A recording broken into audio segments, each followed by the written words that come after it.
Hi guys, welcome back to my channel. My name is Radhika and today we are going to solve another problem of dynamic programming, that is the knapsack problem. This is 01 knapsack problem. So let's get into the video.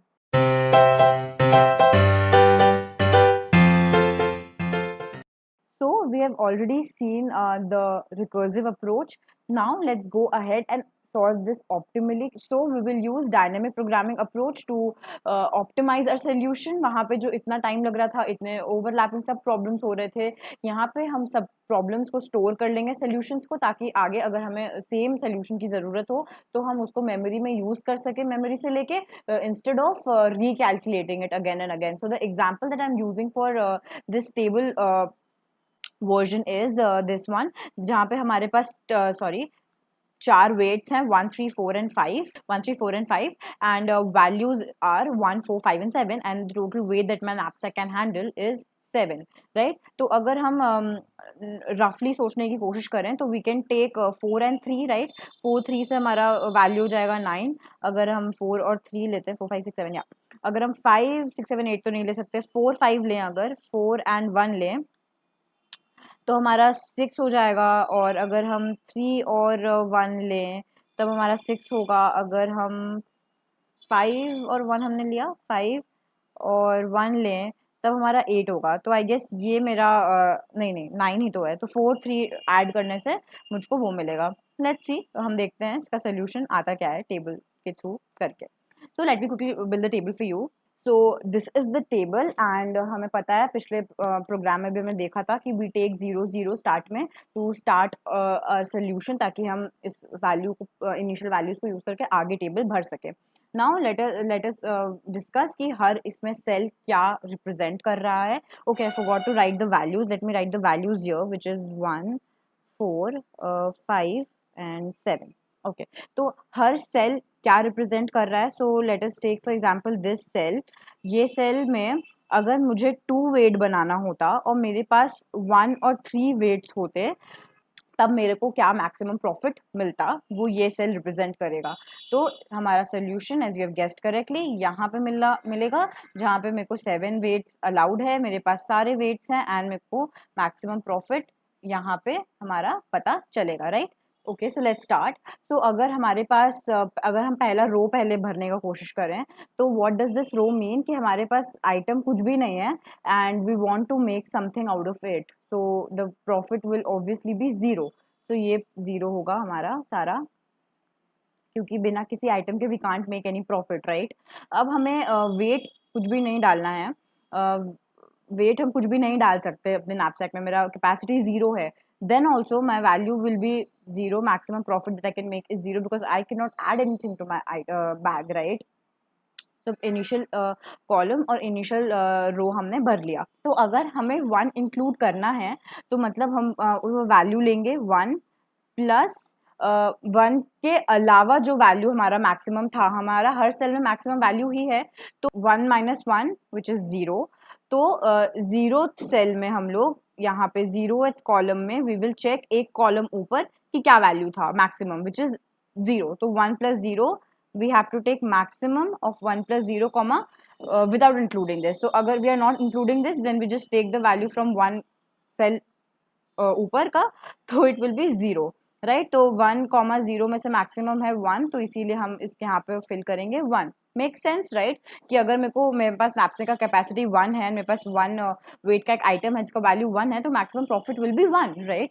Similarly हम लोग 2 को भी fill करते हैं. यहाँ पे मेरा knapsack का कैपेसिटी है 2, लेकिन अल्टीमेटली यहाँ पे मेरे पास है तो 1 ही आइटम ना, जिसका वेट है 1.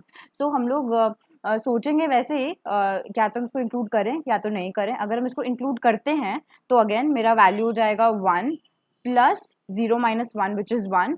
तो 1 वाला कॉलम में वी विल चेक क्या है उसका मैक्सिमम वैल्यू, विच इज़ 0.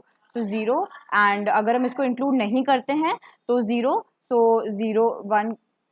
0 का मैक्सिमम इक्वल है विच इज़ 1. तो यहाँ पे 1 होगा. तो अल्टीमेटली आप लॉजिकली अगर सोच भी पा रहे हो तो ऑब्वियसली यहाँ पे हर में 1 ही होगा, क्योंकि मेरा knapsack का कैपेसिटी जितना भी हो, मेरे पास आइटम एक ही है जिसका वेट है 1, तो मेरे को मैक्सिमम वैल्यू प्रॉफिट मिलेगा 1 का, right.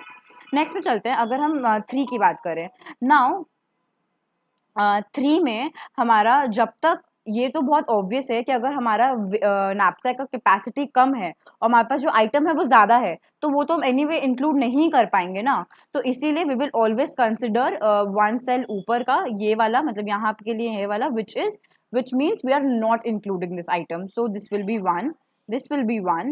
Now with 3 we can include this item. So we will think या तो include करके या तो exclude करके.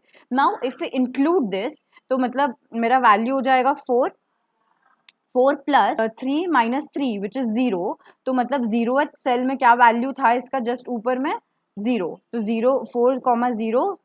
4 प्लस 0 कॉमा जस्ट एक सेल ऊपर, मतलब 1, मतलब बिना इंक्लूड किए इसको अगर हम देखें तो it is 4,1 which is maximum है 4। तो हम लोग यहाँ पे लिखेंगे 4, right. Logic, this makes sense, right, कि अगर मेरे पास 1 और 3 है और मेरे को मेरा कैपेसिटी है नैपसैक का 3, तो हम ऑब्वियसली उसमें 3 वेट वाला आइटम रखेंगे क्योंकि उसका वैल्यू है ज़्यादा, राइट। मेक सेंस, अभी तक समझ में आ रहा है हमको। नेक्स्ट, अब हमको बनाना है 4 यहाँ पे। अब मेरे पास 3 और 1 है और मेरे को 4 बनाना है, तो obviously we can either put only 3 या फिर सिर्फ एक रखें या 3 1 दोनों रखें। तो ये बहुत कॉमन सेंस है कि 3 1 दोनों रखने से ही मेरे को ज़्यादा प्रॉफिट मिलेगा। सो लेट्स सी हमारा टेबल इस बात को लॉजिक से प्रूव कर पा रहा है कि नहीं। तो अगर हम इसको इंक्लूड करते हैं, दिस थर्ड आइटम को, if we include this, then then the value will be 4 plus 4 minus 3 which is what 1। तो 1 का सेल में जस्ट ऊपर कितना प्रॉफिट हो रहा था मेरे को 1। तो 4 plus 1 comma, if we do not include this तो 1, तो मतलब 5,1 which is 5, obviously will take 5। तो लॉजिकली ये हमारा टेबल भी वैसे ही फिल हो रहा है।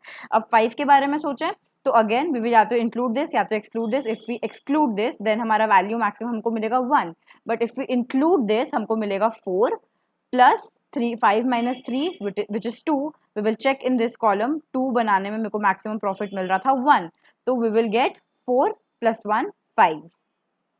सिमिलरली अब आप सोचो 6 के लिए भी वही होगा क्योंकि हमारे पास अल्टीमेटली 3 और 1 ही है, तो मेरे को अल्टीमेटली हम उसमें मैक्सिमम 4 यूनिट ही डाल पाएंगे, तो ये भी 5 ही होगा, राइट। नेक्स्ट 4 के बारे में सोचें। अगेन आप जब तक मेरा नैपसैक का कैपेसिटी कम है तब तक तो मैं इसको इंक्लूड कर ही नहीं सकती, तो I will take my value from 1 cell above which is 1 and 4 पे आई कैन थिंक। तो अगर मैंने 4 को इंक्लूड करा है तो मुझको मिलेगा 5 plus 4 minus 4 is 0 which is 0 actually. And अगर मैंने इसको इंक्लूड नहीं करा 4 को 4 बनाने के लिए तो मेरे का मैक्सिमम प्रॉफिट है 5, राइट, या 5। सो ये बोथ सेम ही बात बना रहा है हमारे लिए, तो 5 ही होगा।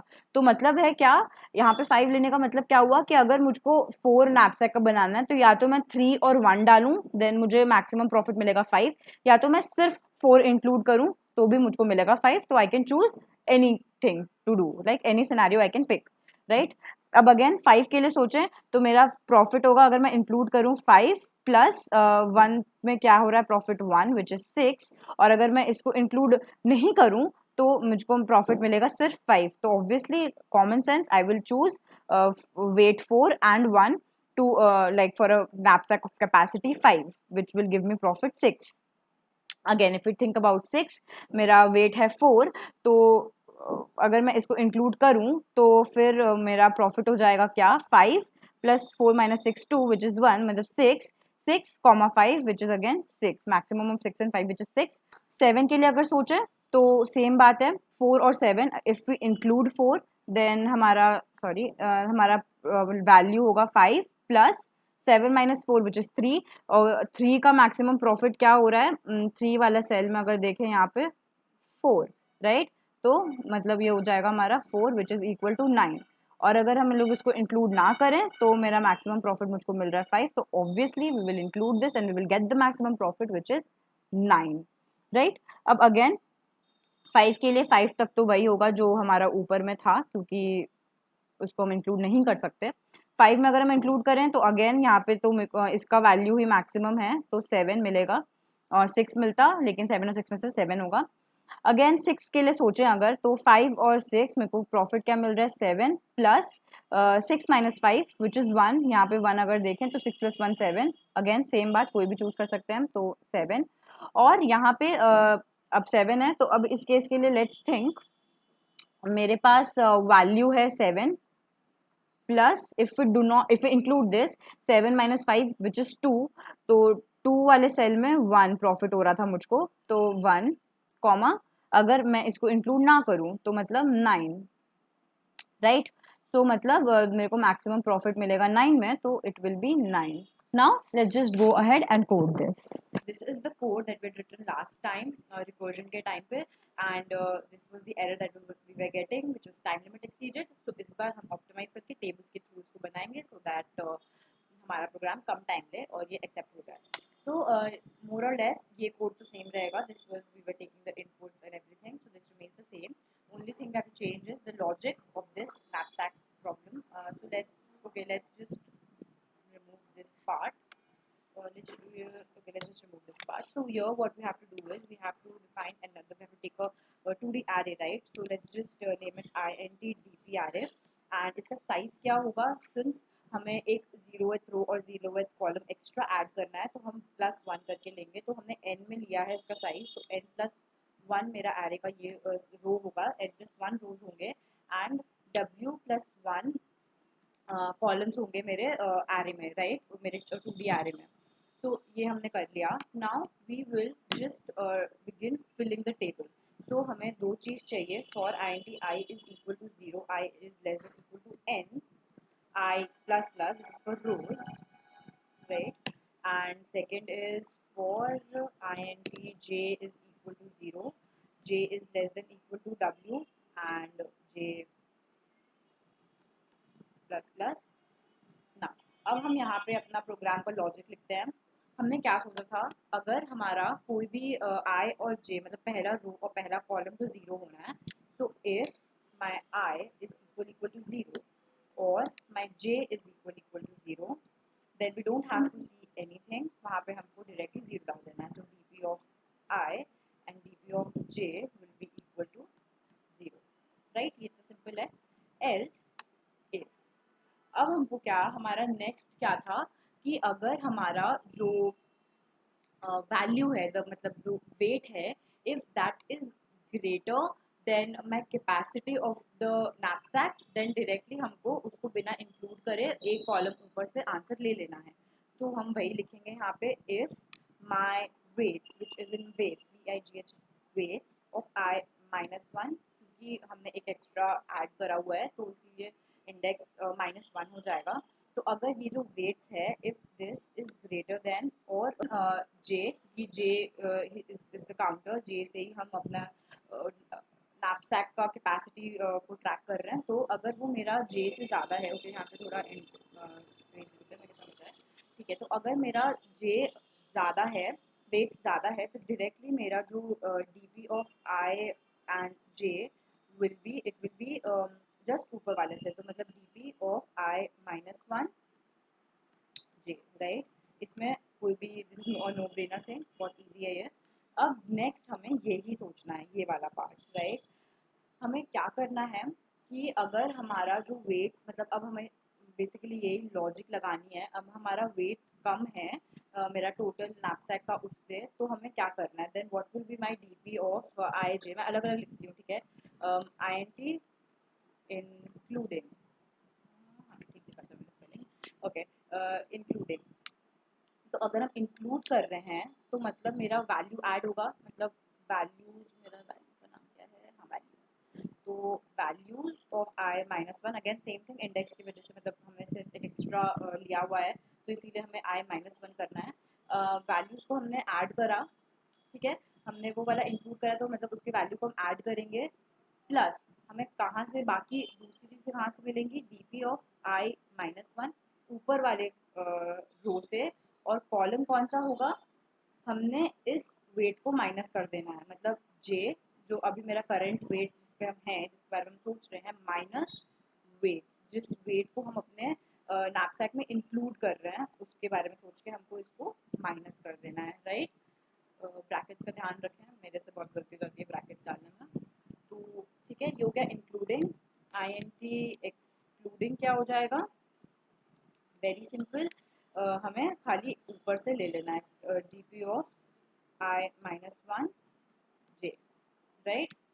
And this was including, this was excluding, and what do we want in, okay, यहाँ पे हाँ dp of I j में we want maximum of including and excluding, right? Very simple. Also, don't forget to give the brackets here. फिर आपका पूरा programme गड़बड़ हो जाएगा. And what do we return? We just return dp of n m. Again मैंने n m लिख दिया. N and w. Yes, because that's what we have. So हम ये वाला value return करेंगे. Let's just compile and run this and see if there's any error. हमें गलत output मिल रहा है, राइट? बिकॉज हमने यहाँ पे गलत वैल्यू सेंड कर दी है. Let's submit this code and see. Okay, so my solution is accepted. So that's it for this video. I hope you enjoyed it. I hope आपको मैंने जो भी पढ़ाया, जो भी explain करा, सब आपको समझ आए हो. Please try to solve this question by yourself. खुद से जाके कोड करो, because सिर्फ वीडियो देखने से या सिर्फ लॉजिक समझ लेने से नहीं होता. You have to understand. You have to do it by yourself to understand it properly. Also, if you like my videos, please subscribe to my channel and share my videos. I will be back with another video very soon. Till then, bye bye. Happy coding.